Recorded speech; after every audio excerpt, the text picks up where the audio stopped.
ओम शांति। आज की मुरली का सार। मीठे बच्चे, तुम्हें अपने योग बल से सारी सृष्टि को पावन बनाना है।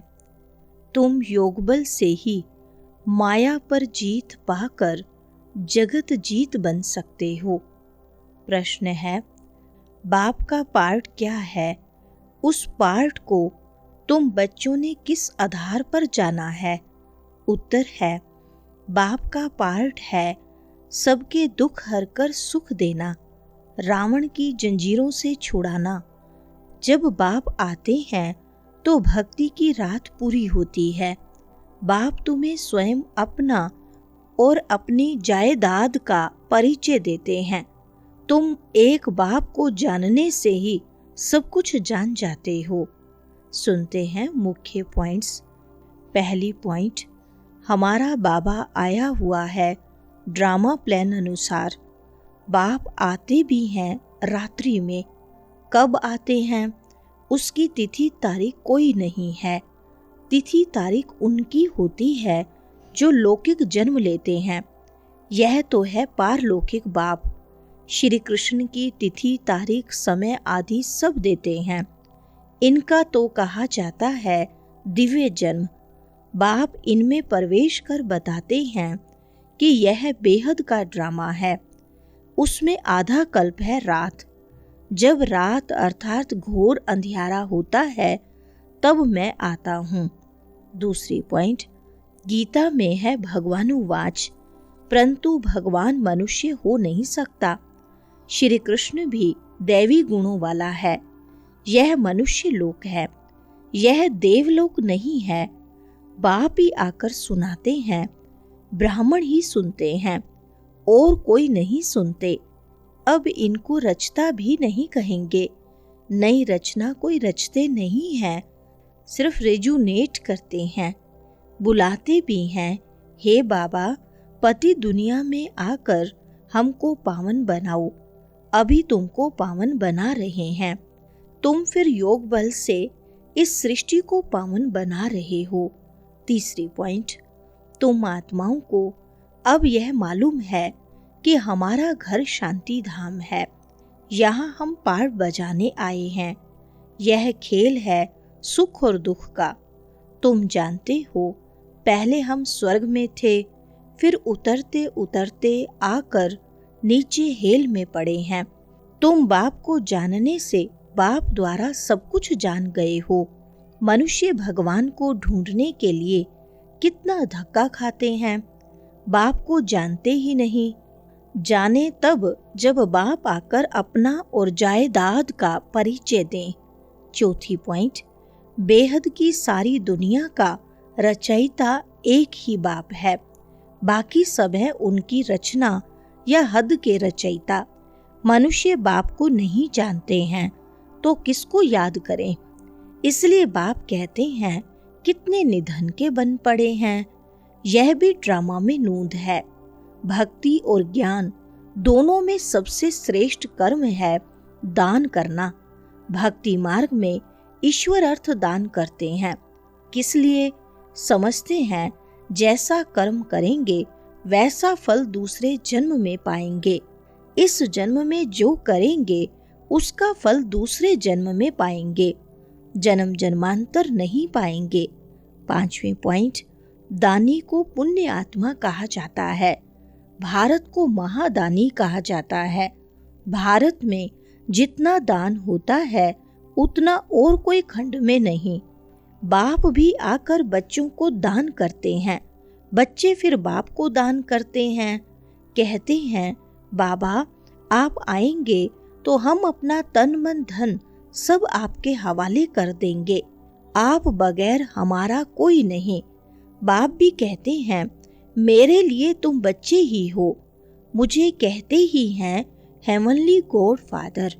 छठी पॉइंट, अभी बैठे हैं नर्क में, फिर भी कह देते फलाना स्वर्ग पधारा। आत्मा को स्वर्ग कितना अच्छा लगता है। समझते भी हैं कि सृष्टि का चक्र फिरता है तो जरूर हू बहू फिरेगा ना। वह सिर्फ कहने मात्र कह देते हैं। अभी यह है संगम युग। आधा कल्प देवताओं का राज्य चलता है, फिर वह राज्य कहाँ चला जाता, कौन जीत लेते हैं, यह भी किसको पता नहीं।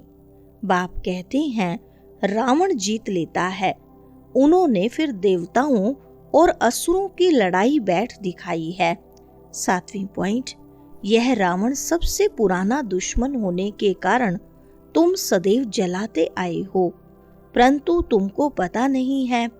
अब बाप समझाते हैं रावण के कारण तुम पतित बने हो। माया ते हारे हार, माया ते जीते जीत, जीत बाप ही पहनाते हैं, इसलिए इनको सर्वशक्तिमान कहा जाता है। रावण भी कम शक्तिमान नहीं है, परंतु वह दुख देते हैं, इसलिए गायन नहीं है। तुम्हारी राजाई ही छीन लेते हैं। अभी तुम समझ गए हो हम कैसे हारते हैं, फिर कैसे जीत पाते हैं। 8वीं पॉइंट, तुम्हारा जो भी कलयुगी कर्म बंधन है, बाप कहते हैं उनको भूल जाओ। 5 विकार भी मुझे दान में दे दो।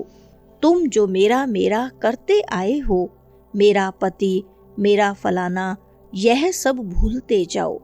सब देखते हुए भी उनसे ममत्व मिटा दो। यह बात बच्चों को ही समझाते हैं। जो बाप को जानते ही नहीं, वह तो इस भाषा को भी समझ न सके। देवताएं होते ही सतयुग में हैं, कलयुग में होते हैं मनुष्य। अभी तक उनकी निशानियां हैं, अर्थात चित्र हैं। 9वीं पॉइंट, मुझे कहते ही हैं पतित पावन, मैं तो डिग्रेड होता नहीं हूँ। तुम कहते हो हम पावन थे, फिर डिग्रेड हो पतित बने हैं। अब आप आकर पावन बनाओ तो हम अपने घर में जाएं। यह है स्पिरिचुअल नॉलेज। अविनाशी ज्ञान रतन है ना, यह है नई नॉलेज। यह यज्ञ रचा हुआ है, यह है शिव ज्ञान यज्ञ। उसमें तुम तन मन धन सब सुहा कर देते हो, खुशी से सब अर्पण हो जाता है। 10वीं पॉइंट, अभी तुम बच्चे अपना सब कुछ बाप हवाले करते हो। बाप फिर स्वर्ग की बादशाही 21 जन्मों के लिए तुम्हारे हवाले कर देते हैं। लेन देन तो होती है ना। बाप तुमको 21 जन्मों के लिए राज्य भाग्य देते हैं। 21 जन्म 21 पीढ़ी गाए जाते हैं ना, अर्थात 21 जन्म पूरी लाइफ चलती है। बीच में कभी शरीर छूट नहीं सकता, अकाले मृत्यु नहीं होती, तुमको कभी काल खा न सके। अभी तुम मरने के लिए पुरुषार्थ कर रहे हो। बाप कहते हैं देह सहित देह के सब संबंध छोड़ एक बाप से संबंध रखना है। 11वीं पॉइंट, बाप कहते हैं मामेकम याद करो, साथ साथ दैवी गुण भी धारण करो। इन देवताओं जैसा बनना है, यह है एम ऑब्जेक्ट। किसको भी दुख नहीं देना है। बाप है ही दुख हरता सुख करता, तो तुमको भी सुख का रास्ता सबको बताना है, अर्थात अंधों की लाठी बनना है। तुम जानते हो हम सर्वंश देते हैं। बाबा यह सब कुछ आपका है, आप ही हमारे सब कुछ हो। तव मेव मातस्व पिता तव मेव। वरदान है रोब के अंश का भी त्याग करने वाले सौमानधारी पुण्य आत्मा भव। विस्तार है सौमानधारी बच्चे सभी को मान देने वाले दाता होते हैं। दाता अर्थात रहम दिल। उनमें कभी किसी भी आत्मा के प्रति संकल्प मात्र भी रोब नहीं रहता। यह ऐसा क्यों? ऐसा नहीं करना चाहिए, होना नहीं चाहिए। ज्ञान यह कहता है क्या? यह भी सूक्ष्म रोब का अंश है, लेकिन सौमानधारी पुण्य आत्माएं गिरे हुए को उठाएंगे, सहयोगी बनाएंगे। वह कभी यह संकल्प भी नहीं कर सकती कि यह तो अपने कर्मों का फल भोग रहे हैं, करेंगे तो जरूर पाएंगे, इन्हें गिरना ही चाहिए। ऐसे संकल्प आप बच्चों के नहीं हो सकते। स्लोगन है संतुष्टता और प्रसन्नता की विशेषता ही उड़ती कला का अनुभव कराती है। अच्छा, ओम शांति।